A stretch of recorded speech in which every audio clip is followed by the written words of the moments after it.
আসলে এটা জেলা প্রশাসনের নিয়মিত উদ্যোগের একটা অংশ। উপজেলা প্রশাসন আমরা সবসময় চাই যে অবৈধ দখল, অবৈধ উচ্ছেদ, এই যে খাল তো আমাদের একটা সম্পদ। তো এক্ষেত্রে ওনারা শ্রেণী পরিবর্তন করে একদম একটা স্থায়ী স্থাপনা নির্মাণ করছেন। এবং আমাদের যে ইউনিয়ন ভূমি উপসহকারী কর্মকর্তা যিনি আছেন আফসার কামাল, উনি অনেকবার ওনাদেরকে বলেছেন যে এখানে স্থাপনা করা যাবে না, কিন্তু ওনারা নিষেধ অমান্য করে রাতের বেলায় কাজ চালিয়ে যাচ্ছেন। তো এই প্রেক্ষিতে আমি এসে এই স্থাপনা উচ্ছেদের কাজ হাতে নিয়েছি আর কি। তো আমাদের এরকম কার্যক্রম অব্যাহত থাকবে এবং আমাদের এটা আমাদের জেলা প্রশাসক স্যার এটা নিয়ে অবগত আছেন। আমরা প্রথমে আমাদের উদ্দেশ্য থাকে আমরা সচেতন করব, এরপরে যখন দেখি যে না ওনারা বাধা মানতেছেন না, এখন আমরা যদি এটা নিষেধ না করি বা আমরা যদি কাজটা চালিয়ে না যাই, ওনারা এটাকে আগ্রহের সাথে করবে। জন্য আমরা সবসময় কিন্তু এক্ষেত্রে আমরা সজাগ থাকি।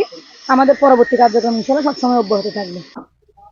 এসিলেন মাধ্যমে মোবাইল কোড এসে আমাদের বারবাকিয়া বাজার এবং আশেপাশে যে পানি নোটবুট এবং ভূমি অফিসের জায়গা আছে ওইখানে কোনো স্থাপনা করতে গেলে আমরা বাজার কমিটি এবং ইউনিয়ন পরিষদের মাধ্যমে তাদেরকে মানা করা হয়।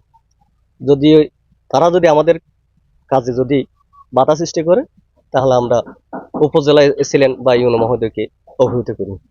তদ্রূপ আজকে এটা আমি জানতাম না, এসিলেন মহোদয় খবর পেয়ে এখানে আসছে, আসার পর এটা যে একটা বিল্ডিং হয়েছে পানি উন্নয়ন বোর্ডের জায়গা, এইখানে এসিলেন মহোদয় ভেঙে দিচ্ছে। এখন কিন্তু আমরা চাই যে পরিবেশ রক্ষা হোক, যাতে আমরা পরিবেশের রক্ষা করতে পারি।